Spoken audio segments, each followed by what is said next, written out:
शुभविवाह या मालिकेच्या 18 ऑक्टोबरच्या भागामध्ये इकडे सोनल सांगत असते ते भानुशाली वकील बघा कसले डावपेच मांडतायत, किती प्रिपरेशन करून आलेले आहेत ते त्यांच्या केसची, नाहीतर तुम्ही सगळ्या केसची लखतरं बाहेर काढलीत लखतरं।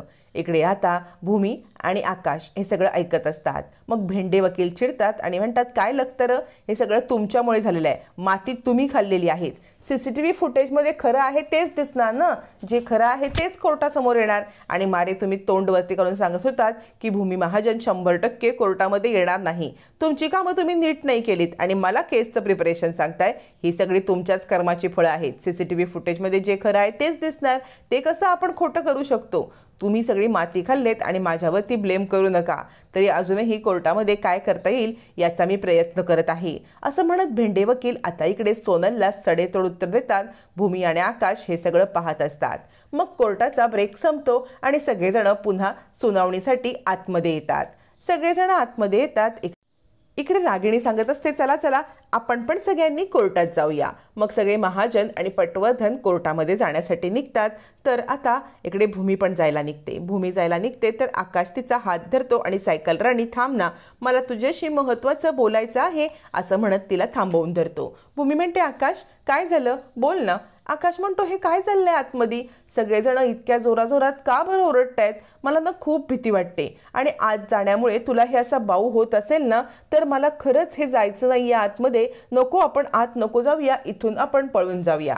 याच्यावरती भूमी म्हणते आकाश हे बघ तुला मी एक गोष्ट सांगू का, काहीही झालं तरी आपल्याला कोर्टामध्ये जायला पाहिजे, तुझ्या बाजूने न्याय मिळण्यासाठी आपल्याला कोर्टामध्ये गेलंच पाहिजे, तू काळजी करू नकोस, आपण ना न्याय मिळवूनच राहू, असं म्हणत कोर्टासमोर आता पुन्हा एकदा आकाशला येण्यासाठी भूमीने तयार केलेलं असतं। मग कोर्टासमोर आता इकडे भेंडे वकील म्हणतात हे सगळे पुरावे असले आणि काही असलं तरी सुद्धा हे सिद्ध होत नाहीये ना की आकाश महाजन यांनी जबरदस्ती केली नाही। माझ्याकडे तसे पुरावे आहेत की त्यांनी जबरदस्ती केली, कारण त्यावेळेला झालेल्या झटापटीमध्ये आकाश महाजन यांच्या हाताची नखं ही सोनलच्या मानेवरती उमटलेली आहेत आणि हे त्याचे मेडिकल सर्टिफिकेट, डॉक्टरांनी हे सगळं तपासून बघितलेलं आहे आणि दोन माणसांच्या झटापटीमध्ये सोनलच्या मानेला ही नखं उमटलेली आहेत आणि ही आकाश महाजन यांची आहेत, असं म्हणत भेंडे वकिलांनी एक दुसरा आता फुसका डाव टाकलेला असतो, जो आता भानुशाली वकील 2 मिनिटात खोडून काढणार असतात।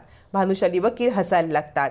भेंडे म्हणतात काय झालं, हसायला काय झालं? भानुशाली म्हणतात 1 मिनिट मी तुम्हाला सांगतो काय झालं ते। मग आता आकाशला विटनेस बॉक्समध्ये बोलवलं जातं। भूमी म्हणते आकाश ये बरं तू विटनेस बॉक्समध्ये। आकाश थोडा घाबरत असतो, मग भूमी त्याचा हात धरते आणि त्याला विटनेस बॉक्समध्ये आणते। विटनेस बॉक्समध्ये आणल्यावरती इकडे भानुशाली वकील सांगतात भूमी मॅडम तुम्ही तुमच्या जागेवर जाऊन बसा, आकाश महाजन यांची एकट्यांची साक्ष घेतली जाईल। मग भूमी जागेवर जाऊन बसते आणि आकाशला डोळ्यानेच इशारा करते की वकील जे सांगतील ते सगळं नीट सांग। मग आता इकडे भानुशाली वकील म्हणतात आकाश तुम्ही एक काम करा बरं, तुमच्याच हाताने तुमच्या मानेला ओरखडे ओढून घ्या, हळूहळू नाही हं, जोराजोरात ओढा। आकाश जोराजोरात ओढायला लागतो। त्यावेळेला भानुशाली वकील म्हणतात बघितलं इतक्या जोरामध्ये ओरखडे ओढून सुद्धा त्याच्या मानेला कोणत्याही प्रकारचा एक ओरखडा सुद्धा आलेला नाही आहे, कारण आकाशला नखच नाही आहेत।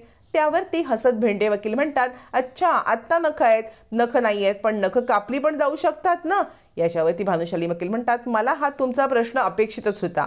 तर आकाश महाजन हे ज्या वेळेला त्या ऑफिसमध्ये आले होते, बऱ्याच दिवसांनी ऑफिसमध्ये आल्यामुळे स्टाफने त्यांच्यासोबत फोटो काढलाय आणि त्यांचे हात बघा बरं, त्यांनी पकडलेल्या खेळण्याला त्यांचे हात स्पष्ट दिसत आहेत, त्याच्यात सुद्धा त्यांची नखं नाही आहेत। याच्यावरती आता मात्र एक क्लिअर होतं की ही नखं आकाशने मारलेली नाहीत। झूम करून कॅमेरा पाहिला जातो तर आकाशच्या हाताला नखच नसतात आणि त्यावरती भानुशाली वकील म्हणतात पण याच्या उलट सोनल नाईक हिच्या हाताला मात्र भरपूर नखं आहेत आणि काहीच दिवस झालेत हे सगळे घटना होऊन, म्हणजे ही नखं काही 2 दिवसात वाढणार नाहीत, तेव्हापासूनची नखं आहेत। भेंडे म्हणतात म्हणजे तुम्हाला सांगायचं आहे तरी काय? याच्यावरती भूमी कोर्टात उभी राहते आणि म्हणते आकाशला कधीच वाढलेली नखं आवडत नाहीत, तो नखं वाढली ना की ताबडतोब कापून टाकतो। असं म्हटल्यावरती आकाश म्हणतो हो, कारण नखं वाढली की त्याच्यामध्ये जर्म्स साठून राहतात आणि मला ते आवडत नाही, मी गुड बॉय आहे ना। असं म्हणत आकाश कोर्टासमोर नखं का वाढलेली आवडत नाहीत हे सांगतो।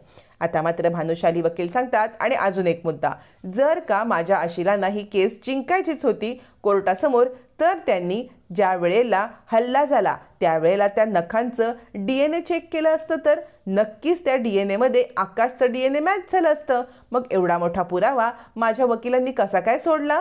म्हणजे त्यांना माहिती होतं की ही आकाशची नखं नाहीच आहेत, त्यामुळे त्यांनी DNA केला नाही आणि हे असे फुटकळ दावे करतायत असं म्हणत इकडे आता भानुशाली वकिलांनी एक एक करत स्मार्टली भेंडेंचे मुद्दे खोडून काढत निघालेले असतात आणि आता केस पूर्णपणे आकाशच्या बाजूने वळलेली असते. पण अजूनही एक महत्त्वाचा पुरावा बाकी असतो. भानुशाली वकील म्हणतात अजूनही एक पुरावा बाकी आहे आणि ते म्हणजे प्रशांत देसाई येऊन सांगतील.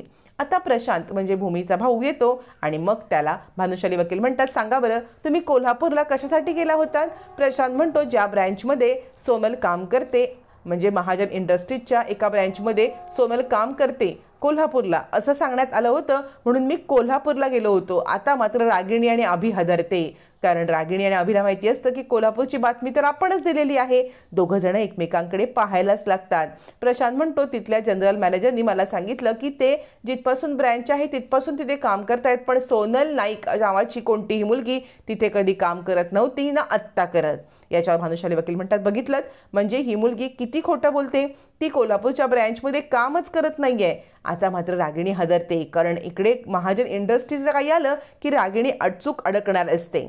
नंतर अजून एक महत्त्वाचा पुरावा बाकी असतो. त्यामुळे भानुशाली वकील महत्त्वाचा पुरावा म्हणून सोनलची आई प्रतीक्षा नाईक आणि सोनलचे बाबा या दोघांनाही बोलवतात. दोघांची सुद्धा एंट्री होते. सोनलची आई येता येता सोनलच्या एक थोबाडीत देते. मग जज साहेब म्हणतात हे बघा हे कोर्ट आहे, सन्माननीय कोर्टाचा मान ठेवा आणि हे जे काही करायचं आहे ना ते कोर्टाच्या बाहेर करा. याच्यावरती आता मात्र भानुशाली वकील म्हणतात मी दोघांनाही आई बाबांना कोर्टामध्ये विटनेस बॉक्समध्ये बोलवू इच्छितो. मग आता सोनल जागेवरती बसते. सोनलचे आई वडील विटनेस बॉक्समध्ये येतात. विटनेस बॉक्समध्ये आल्यावरती भानुशाली वकील म्हणतात म्हणजे तुमची मुलगी इकडे खूप लांब काम करत आहे. तोपर्यंत इकडे आता भेंडे वकील म्हणतात ऑब्जेक्शन, कारण मला या सगळ्यावर ऑब्जेक्शन आहे. कोर्टाला कोणतंही इंटिमेशन न देता पुरावे आपण सादर करू शकत नाही. भानुशाली वकील म्हणतात हा जरी कोर्टाचा नियम असला तरी सुद्धा वेळेवरती आपण एखादा साक्षीदार आणून ही केसेला न्याय मिळवून देऊ शकतो, हा सुद्धा एक नियम आहे. त्यामुळे माननीय कोर्टाने याचा पण विचार केला जावा. मग आता सोनलच्या आईवडिलांना विटनेस बॉक्समध्ये येण्याची परवानगी देऊन बोल भानुशाली वकील म्हणतात तुम्हाला खूप अभिमान वाटत असेल ना तुमच्या मुलीचा, म्हणजे तुमची मुलगी तुमच्यापासून लांब राहते आधी शिक्षणासाठी आणि मग नोकरीसाठी, नोकरी करून ती तुमच्या आईवडिलांचं पोट भरते. खरंच अशी मुलगी मिळायला भाग्य लागत असेल ना असं म्हणत ते सोनलच्या आईला डिवचतात. सोनलची आई खूप चिडते आणि म्हणते ही मुलगी हिला आम्ही घराबाहेर काढलेलं आहे, हिच्यापासून सगळे संबंध तोडलेले आहेत, त्यामुळे या मुलीबद्दल या नालायक मुलीबद्दल आम्हाला काही विचारू नका, कारण ना हिचे रंग पहिल्यापासूनच आम्हाला कळले होते. ही कधी सरळ मार्गाने पैसा कमवण्याच्या लायकीचीच नव्हती. हिने दरवेळेला पहिल्यापासून मुलांना फसवणं, त्यांना आपल्या जाळ्यामध्ये ओढणं, वेगवेगळी मुलं फिरवणं, त्यांच्याकडून पैसे उकळणं आणि लॅविश लाईफस्टाईल जगणं हेच करत आलेली आहे. आम्हाला हिचं हे कृत्य पटलं नव्हतं म्हणूनच आम्ही हिला घराबाहेर हकलून दिली होती. हिला मुलगी म्हणायला मला लाज वाटते, लाज असं म्हणत सोनलच्या आईने खूप मोठा खुलासा केल्यावरती भानुशाली वकील म्हणतात बघितलं माननीय जज साहेब, कारण एक आई आपल्या मुलीला जेवढं ओळखू शकते ना तेवढं कुणीच ओळखू शकत नाही. त्यामुळे सोनलबद्दल तिच्या आईने सांगितलेले सगळं स्टेटमेंट हे नोट केलं जावं. आता मात्र सोनलला बाजूने तिला साक्ष मिळण्यासाठी कोणताही पुरावा नसतो किंवा सोनलला काहीही राहिलेलं नसतं बोलायला. त्यावेळेला भानुशाली वकील म्हणतात खरं तर मला आता कळलेलं आहे की यांनी आकाश महाजन यांना ट्रॅप केलेला आहे, पण आपल्याला त्याचा मोटिव्ह अजूनही कळलेला नाही आहे. त्यांचा मोटिव्ह समजण्यासाठी मी तुम्हाला एक गोष्ट सांगतो की सोनल यांनी हे पहिल्यांदाच केलेलं नाही आहे. सोनल यांना प्रत्येक मुलाला अडकवणं, त्याच्याकडून पैसे उकळणं हे सगळं पहिल्यापासून माहिती आहे. मग सोनलची आई म्हणते हो, आकाश महाजनना अडकवणं ही काही पहिली केस नाही आहे. आकाश महाजनांसारख्या अनेक निरपराध व्यक्तींना सोनलने अडकवलेलं आहे. आता कोर्टासमोर सगळं क्लिअर झालेलं असतं आणि आता मोटिव्ह काय आहे हे म्हटल्यावर ती रागिणीपर्यंत सुई येत असते. मग मात्र रागिणी काहीतरी उद्योग करते आणि सोनलला वाचवते खरी, पण कशी वाचवते हे मात्र काही दाखवलं जात नाही. पण इकडे अभि सांगत असतो, हे बघे आईने तुला वाचवलंय, पण आत्ता जर तू कुठे बाहेर पडण्याचा किंवा काय अडकलीस ना तर मात्र तुला वाचवायला आम्ही कोणी येणार नाही. त्यामुळे लक्षात ठेव, आम्ही सांगू तसंच कर आणि बाहेर कुठे पडू नकोस, ज्या चुका आधी केल्यास त्या करू नकोस. असं म्हणत आता इकडे अभिने सोनलला लपवून ठेवलेलं असतं.